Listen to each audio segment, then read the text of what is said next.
web page activated where someone could actually upload something? We started talking about ideas early 2005, so February of 2005 is when we actually started working. So that's when you created a platform when someone could upload their first video?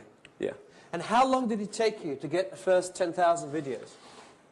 A few months. It took a while for the word to get out there. We just started putting up videos ourselves and But you weren't the telling our only site friends. doing that. There were a large number of other places where people could put videos up. So what was it that hooked the emotions of millions of people worldwide to your particular site? We concentrated on the basics. Which were? Which were, you know, not making people think about what type of media player that they were using. So that was kind of the first frustration we had. Going so on. You did it all in Flash?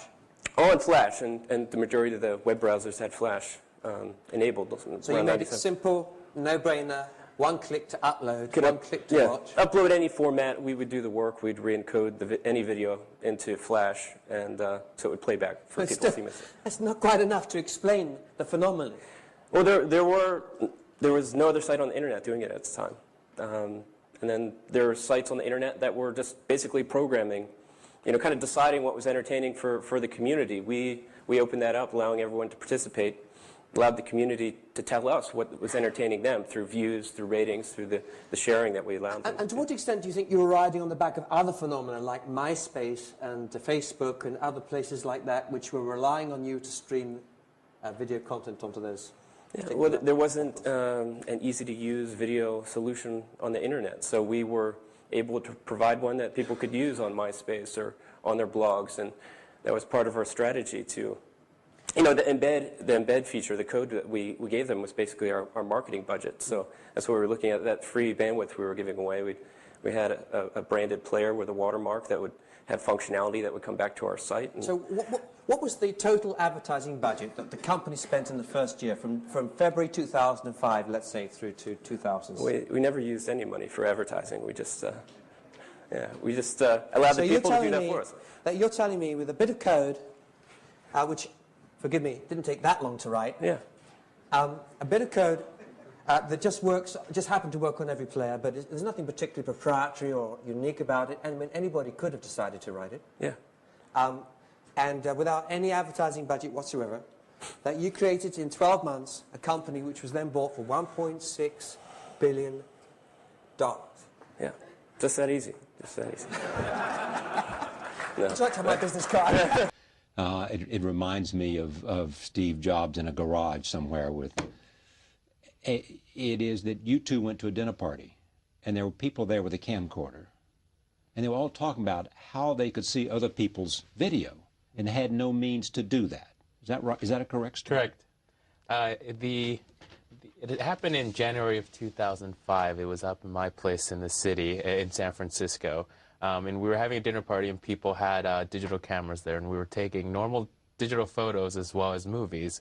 And when we tried to share the photos, we found it very easy to share the photos with one another. But when we tried to share the movies, you know, we tried to email it back, but it just kept getting rejected, bounced back. We tried to upload, and you know, people have different video types, video codecs that you have to download, different software.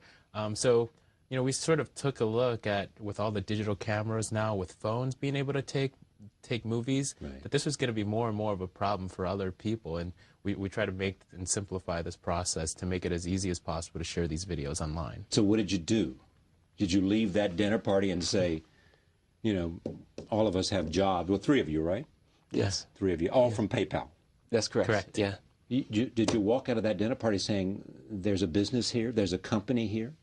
Yeah, definitely. I mean, we started thinking, and, you know, I think the YouTube has sort of gradually changed over time, but when we first started, it was just trying to share these clips with one another, and we started meeting actually in Chad's garage in Menlo Park. Yeah.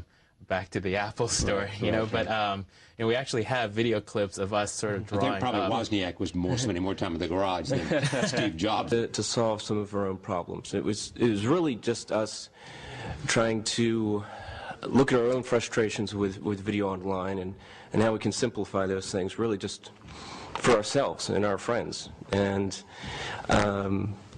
looking at how we were sharing videos. So I had video clips on my desktop of family I wanted to share with my parents on the other side of the states here on the East Coast, and Steve, he had some videos he wanted to share with his friends as well. So it was really kind of looking at that situation and how we can simplify it. So the first step was, how do you get these videos online so everyone can view them?